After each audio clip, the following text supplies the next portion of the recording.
Olá, tudo bem? Seja bem-vindo ao canal Meu Momento com Deus e que nessa ocasião a gente possa se maravilhar mais uma vez porque teremos mais um estudo guiado, mais um estudo da lição da Escola Sabatina. Vamos dar continuidade ao progresso e processo do nosso estudo semanal, onde nós estamos vendo aí, de certo modo, as interpretações dos livros proféticos, nessa semana, no caso, dentro do livro de Salmos.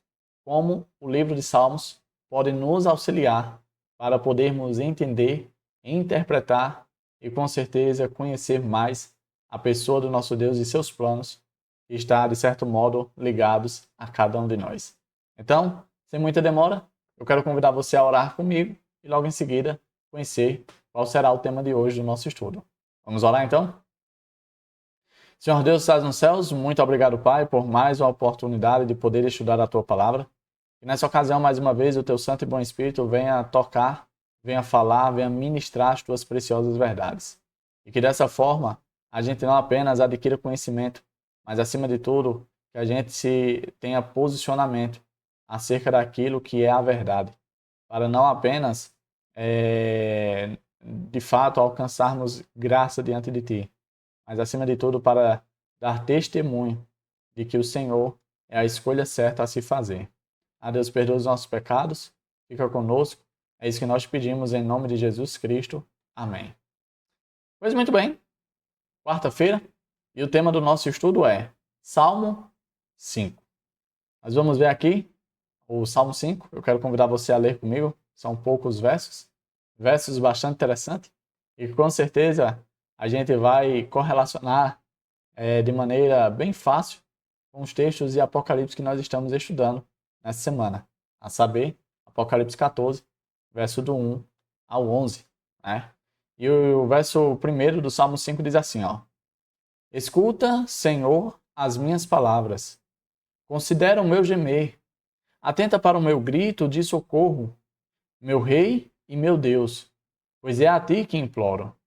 De manhã ouves, Senhor, o meu clamor. De manhã te apresento a minha oração e aguardo com esperança. Tu não és um Deus que tenha prazer na injustiça. Contigo o mal não pode habitar. Os arrogantes não são aceitos na tua presença. Odeias todos os que praticam o mal. Destrói os mentirosos, os assassinos e os traiçoeiros. O Senhor detesta.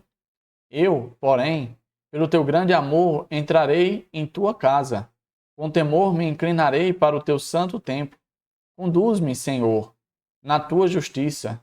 Por causa dos meus inimigos, aplaina o teu caminho diante de mim. Nos lábios deles não há palavra confiável. Suas mentes só tramam destruição. Suas gargantas são um túmulo aberto.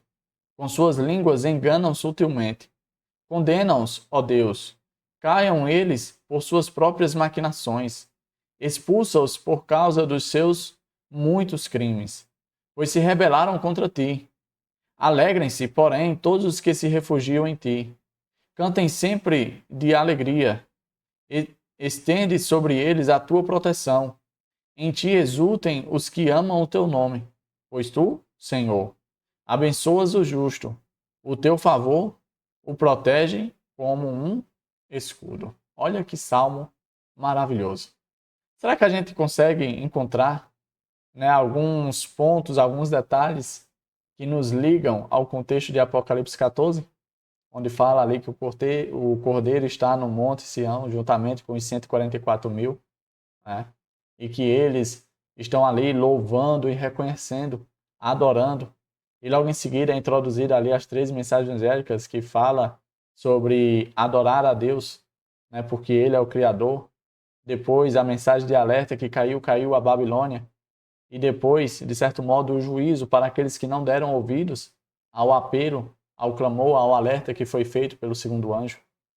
Será que dentro desses versos e contextos a gente consegue, de certo modo, aplicar esse salmo? Vamos ver juntos então? Eu separei aqui alguns pontos que vão nos ajudar a entender melhor o estudo de hoje. O primeiro ponto diz assim, ó: Davi destacou que o mal não pode habitar com Deus. Quando a gente conhece a história do povo de Deus, principalmente ali após a saída do Egito, a gente percebe que o Senhor, ele não apenas desejou, mas ele buscou, por várias formas, estar no meio do seu povo. Até um ponto em que ele pediu para Moisés para que construísse um tabernáculo. E nós vimos já durante os dias que se passaram dessa semana que esse tabernáculo era exatamente o lugar da presença de Deus, né? E aí, por meio dessa presença de Deus, os maus, os ímpios, né, os pecadores não arrependidos, não consagrados, eles não poderiam estar entre o Senhor. É tanto que haviam ali penas de morte para as pessoas que vivessem de maneira completamente contraditória à vontade de Deus. Não porque Deus era um Deus tirano, mas isso era para deixar como um testemunho e exemplo o que no futuro iria acontecer com todos aqueles que escolhessem o pecado ao invés do Salvador Jesus. E a gente vê que a oração, o clamor ali do salmista Davi, né, era para que Deus fizesse justiça com todos aqueles que tinham lábios mentirosos, com todos aqueles que estavam maquinando traições, coisas ruins, para com as pessoas que estavam ali buscando a presença de Deus, adorar a Deus. Olha esse segundo ponto. No Salmo 5, verso 7, Davi descreve um ato de adoração, e é a questão central do grande conflito.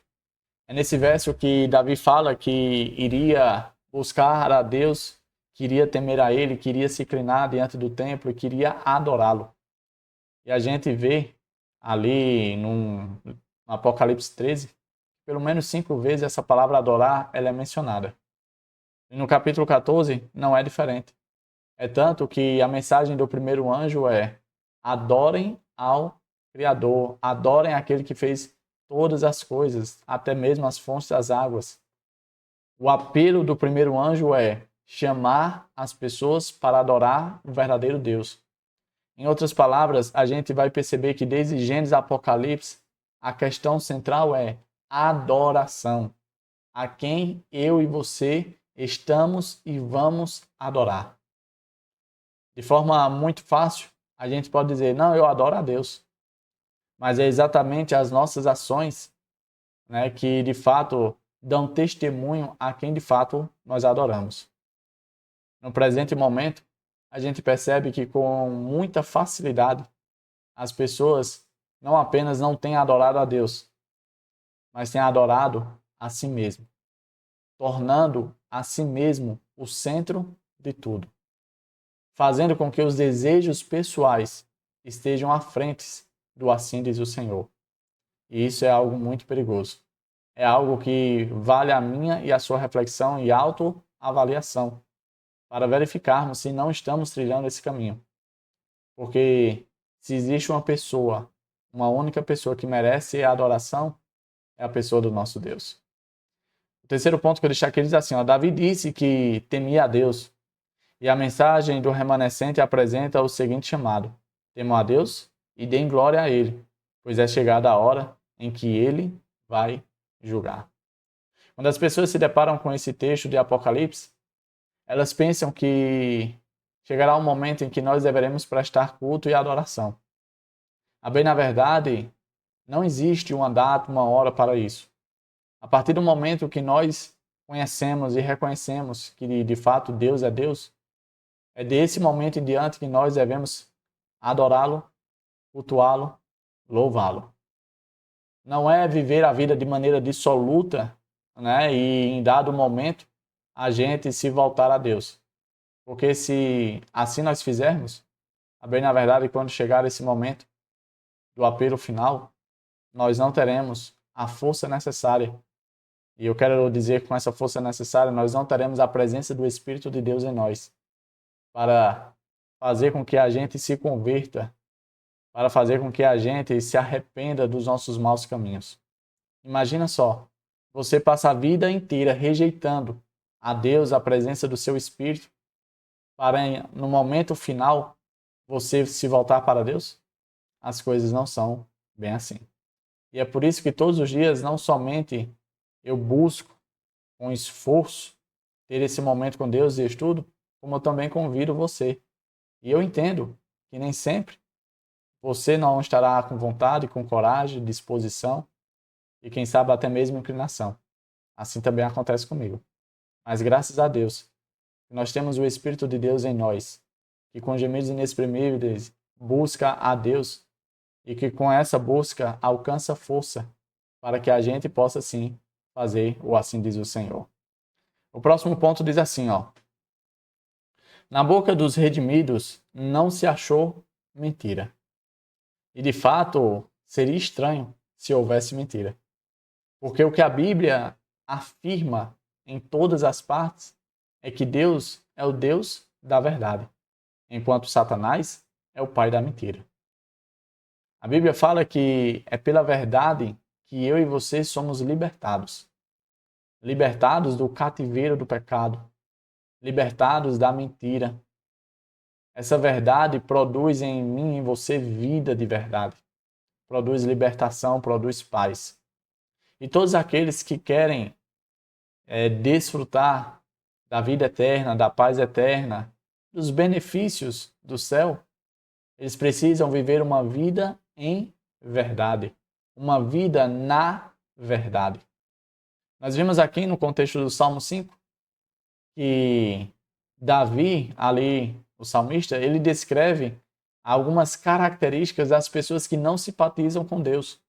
Elas são mentirosas, elas são caluniadoras, elas difamam, elas tramam, elas maquinam. Ou seja, veja que são características que não condizem com o caráter de Deus. E isso é bastante notório. O próximo ponto que eu destaquei diz assim, ó: uma vez que o nome de Deus é escrito em nosso coração, não podemos ficar em silêncio. Nós vimos ontem que o caráter de Deus, ele não apenas é apresentado pelo nome dele e, de certo modo, é vislumbrado ali pela sua glória, mas também ele é transcrito ali na lei de Deus.